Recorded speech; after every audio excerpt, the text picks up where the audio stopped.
Insurance কোম্পানির যদি কোনো এখানে সম্পৃক্ততা থাকে, যাতে ইন্স্যুরেন্স দিয়ে যতটুকু সম্ভব কভার করা যায়, কিন্তু যাদের ইন্স্যুরেন্স ছিল না সেটা কি হবে?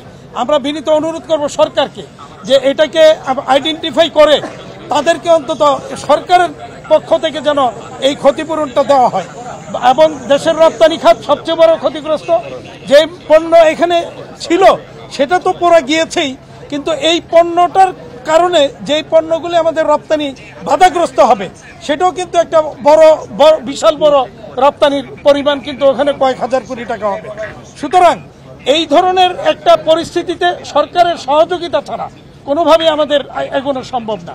আর সবচেয়ে বড় প্রশ্ন হয়ে দাঁড়িয়েছে যে এরকম একটা কেপিআই, কি পয়েন্ট ইনস্টলেশন সিস্টেম, সেখানে এত বড় একটা অগ্নি দুর্ঘটনা কি করে ঘটতে পারে এবং এটা যে কতটুকু অরক্ষিত তা কিন্তু আঙ্গুল দিয়ে দেখিয়ে দিল এই অগ্নি দুর্ঘটনা।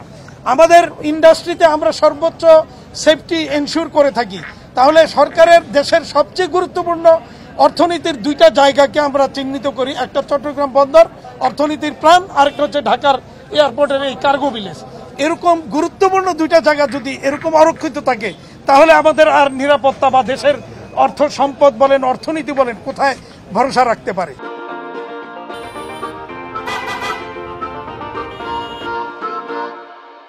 আমরা সরকারকে এই ব্যাপারে প্রয়োজনীয় ব্যবস্থা নেওয়ার জন্য বলবো এবং অনুরোধ করব এখানে পর্যাপ্ত পরিমাণে আগুন নিভাবার ব্যবস্থা ছিল কিনা সেটাকে খতিয়ে দেখার জন্য। আচ্ছা হাতেম ভাই, এখানে আমরা শুনছি যে আগুন শুরুতে যখন লেগেছে তারপরে একটা লম্বা সময় গেছে এই অগ্নি নির্বাপন ব্যবস্থা আনতে, অনুমোদন এটা সেটা, এক্ষেত্রে কি সিভিল এভিয়েশন অথরিটির কোনো ধরনের অবহেলা বা ঘাটতি আপনারা মনে করেন কিনা? অবশ্যই সিভিল এভিয়েশন আমাদের, যেমন আমাদের ইন্ডাস্ট্রিতে আমরা একটা ফায়ার এক্সটিংগুইশার থাকে, দ্বিতীয়ত আমাদের এখানে পানির নানা রকমের পানির সিস্টেম, হাইড্রেন্ট সিস্টেম আমাদের থাকে এবং আমরা সাথে সাথে আপনারা দেখে থাকবেন অধিকাংশ প্রতিষ্ঠানে আমাদের আগুন লাগলে আমরা নিজেরাই কন্ট্রোল করতে সক্ষম হই। তাহলে সরকারের এরকম একটা গুরুত্বপূর্ণ জায়গায় সিভিল এভিয়েশনের কি সেই প্রস্তুতি কি ছিল না? এর যদি না থেকে থাকলে তাহলে এর জন্য দায়ী কারা, এটা খুঁজে বের করা দরকার। আচ্ছা, এক সপ্তাহের মধ্যে তিনবার এই বিভিন্ন ফ্যাক্টরিতে বা এটাতে কোনো ধরনের স্যাবোটাজ আপনারা মনে করেন? আমি কিছুক্ষণ আগে খবর পেয়েছি ইনসেপ্টা ফার্মাসিউটিক্যালসে আগুন লেগেছে। তাহলে আমরা কি এটা কি প্রশ্ন করতে পারি বা আমরা কি ভেবে নিতে পারি যে এর আগে বিগত বছরগুলিতে আমরা এরকম দেখেছি এই প্রতিদিনই কোথাও না কোথাও আগুন লাগতো একটা ষড়যন্ত্রমূলকভাবে এবং পরিকল্পিতভাবে। আজকে কি তাহলে এইটাও কি আবার শুরু হয়েছে? দেশের গুরুত্বপূর্ণ স্থাপনা, গুরুত্বপূর্ণ ইন্ডাস্ট্রি, গত পরশুদিন যেটা চট্টগ্রাম ইপিজেডে ঘটলো আপনারা দেখেছেন কি ভয়াবহ অগ্নিকাণ্ড। এর আগের সপ্তাহে পলমল গ্রুপের একটা প্রতিষ্ঠানে ঘটলো, ওই দিন আপনার মিরপুরে একটা অগ্নির ঘটনা ঘটলো, আজকে আবার ইনসেপ্টাতে লেগেছে যতটুকু খবর পেয়েছি। তাহলে এইভাবেই কি অগ্নি দুর্ঘটনা ঘটতে থাকবে? সরকার এখানে কি করবে আমার মনে হয় একটু ভেবে দেখা দরকার।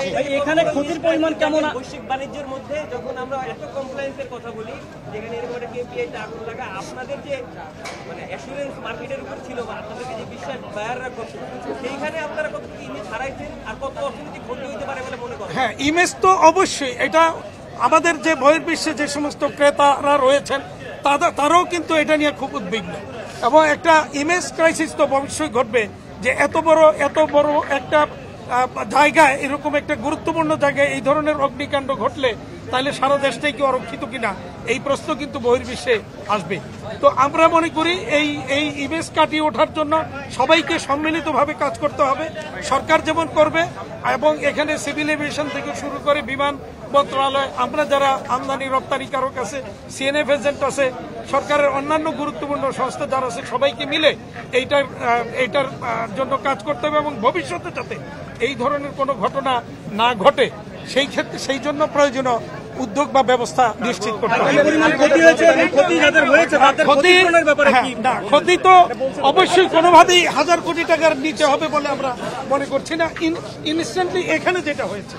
আর এর বাইরেও এই পণ্য দ্বারা যে রপ্তানি হতো সেইটা আরো অনেক হাজার কোটি টাকা, সেটার পরিমাণ এখন আমরা পাইনি। আমরা আজকে সকালেই আমাদের মেম্বারদের কাছে একটা সার্কুলার দিয়েছি, আগামীকালের মধ্যে যেন আমাদেরকে অবহিত করে কার কি পরিমাণ ক্ষতি হয়েছে এটা আমাদেরকে